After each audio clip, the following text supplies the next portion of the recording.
Bima dan Elena, Pernikahan Kontrak, Bab 28. Pagi yang ceria untuk gadis berkuncir kuda yang sedang asik menyiapkan sarapan untuk keluarga barunya. Diiringi senandung ria yang bergema di seisi dapur, membuat kegiatan memasak El semakin nampak meriah. Bibi Laila dan dua pembantu lainnya hanya bisa tersenyum menyaksikan menantu majikannya yang entah mengapa terlihat sangat bahagia di dapur. Dengan teliti ia memperhatikan gadis manis yang sebentar lagi berusia 21 tahun itu terlihat amat sangat sudah terbiasa di dapur. Sedangkan dia dan dua pembantu lainnya hanya menjadi penonton dan sesekali mendapat tugas hanya memotong sayuran atau mencucinya. "Non El, sudah biasa ya kerja di dapur?" tanya Bilaila penasaran. Elena menoleh dan menyunggingkan senyum manis di bibirnya. "Iya Bi, dari kecil Elena sudah diajarin Mama buat kerja di dapur. Jadi kalau buat sekarang sih udah kebiasaan banget." Elena kembali melanjutkan kegiatan memasaknya. Meski hanya memasak nasi goreng, tetapi Elena sengaja memasak porsi banyak agar semua yang tinggal di rumah besar ini kebagian. Tidak terkecuali pembantu, security, dan juga supir. Elena sudah menjelaskan kepada Bik Laila bahwa ia ingin memasak sendiri sebagai tanda perkenalan untuk semua penghuni rumah yang tinggal di sini. Wah, gak heran Non El kelihatan lincah banget. Pasti Mama Non El bangga banget punya anak cantik, baik, dan pintar ngurus rumah tangga kayak Non El. Bibi jadi iri, kata Bik Laila seraya menyiapkan beberapa piring untuk ditata dua pembantu lainnya di meja makan. Semoga aja Bi, El juga berharapnya kayak gitu. Memangnya mamanya Non El gak pernah bilang bangga ke Non? Bilaila kembali bertanya penasaran. Elena tertawa kecil sambil mematikan kompor. Nasi gorengnya sudah matang sekarang.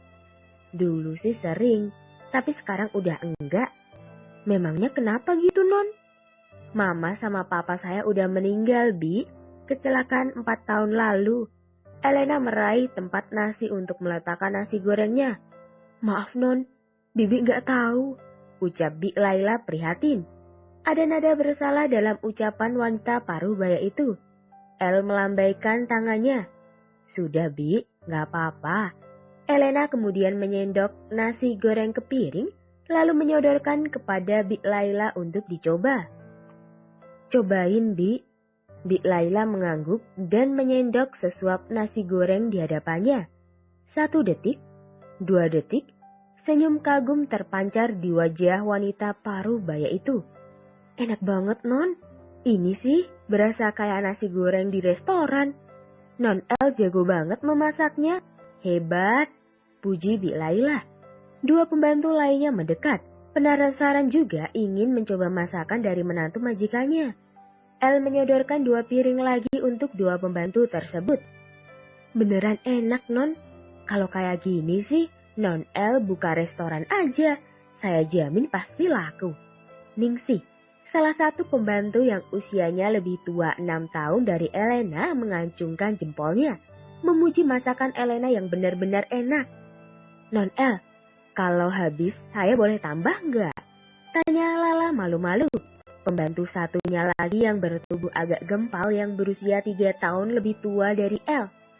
Elena tertawa mendengar pertanyaan malu-malu Lala. "Boleh, tapi jangan lupa bagi ke yang lain juga ya." "Siap Non, biar Lala yang urus," kata Lala senang. Bibi Laila dan Ningsih hanya menggeleng melihat kelakuan Lala yang memang tidak pernah merasa puas jika hanya makan seporsi makanan.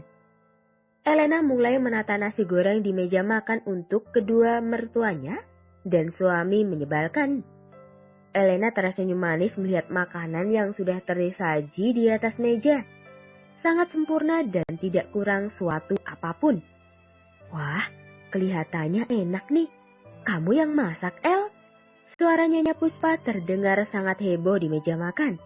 Tuan Satya mengikutinya dari belakang dan duduk di kursi tunggal, khusus kepala keluarga. "Baunya harum sekali El. ini kamu bikin sendiri? Tuan Satya ikut bertanya. Lupa jika pertanyaan yang sama baru saja dilontarkan oleh istrinya 10 detik yang lalu. Iya, Ma. Pa, ini Elena yang bikin. Semoga Mama sama Papa suka ya. Elena menyedokkan beberapa nasi goreng buatannya ke piring Tuan Satya dan Nyonya Puspa bergantian. Tuh, kan? Beneran enak. Mama jadi inget rasa nasi goreng kelangganan kita dulu, Pa. Mirip gak sih? Sahut Nyonya Puspa setelah sendokan pertama masuk ke dalam mulutnya. Tuan Satya belum menjawab. Ia masih memasukkan sendok kedua ke dalam mulutnya. Sejenak ia memejamkan mata lalu tersenyum kecil. Iya, Ma. Ini benar-benar persis kayak rasa restoran langganan kita. Sudah lama sekali Papa baru ngerasain rasa nasi goreng ini lagi. Tuan Satya seolah-olah larut dalam nostalgia masa lalu. Ada apa nih? Kok heboh banget? Tanya Bima yang baru saja datang. Lelaki itu berjalan ke meja makan seraya mengancingkan lengan ke mejanya. Setelahnya ia berjalan menghampiri Elena, lalu menghadiahi kecupan ringan di pipi istrinya itu. Kemudian Bima mengambil posisi duduk tepat berhadapan dengan mamanya dengan sikap biasa-biasa saja. Berbeda dengan Bima yang tampak tenang, seolah tidak terjadi apa-apa. Lain halnya dengan Elena. Mata gadis itu mengerjap beberapa kali, berusaha mengembalikan kesadarannya setelah aksi tak terduga dari pria jangkun yang kini duduk tepat di sebelahnya. Sekali, 2 kali, bahkan sudah 3 kali Elena berusaha, namun tetap saja aliran darah ke otaknya nampak masih membeku. Jantung kurang ajarnya bahkan berdetak 2 kali lebih cepat dibanding jika ia berlari mengejar bis. Astaga, apa pria di sampingnya ini tidak merasakan apa-apa? El, kamu kenapa? Suara Nyonya Puspa berhasil menarik kesadaran El kembali. Sepertinya aliran darah yang sempat membeku tadi perlahan mulai mencair sekarang. Dengan cepat, Elena menggeleng. Gak apa-apa, Ma. Jawabnya dengan terbata-bata. Suami kamu ambilin nasinya juga dong, sayang. Perintah Nyonya Puspa lembut. Maaf. Sadar akan kelupaannya, Elena dengan sigap meraih piring di depan Bima, lalu menyendokkan nasi goreng ke dalamnya. Setelah dia rasa cukup, ia kembali meletakkan piring yang sudah terisi itu di hadapan Bima. Bima hanya melirik Elena sekilas kemudian memakan makanan di hadapannya dengan lahap. Bim, gimana rasanya? Mirip sama nasi goreng langganan kita nggak sih? Tanya Nyonya Puspa penasaran. Ia sangat yakin bahwa Bima akan sependapat dengannya. Bima hanya mengangguk. Iya, Ma. Kemudian ia melirik Elena di sampingnya. Mama yakin bocah ini yang masak? Jangan-jangan cuma beli di restoran itu doang kali?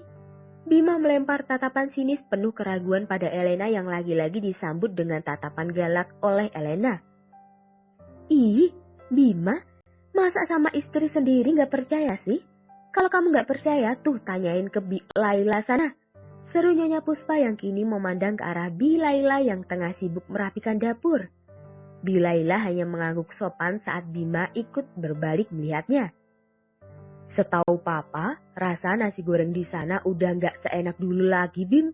Mungkin karena koki di sana udah diganti kali ya, sahut Tuan Satya. Elena yang sedari tadi mendengar percakapan mereka mulai penasaran. Memangnya resto langganan Papa sama Mama di mana?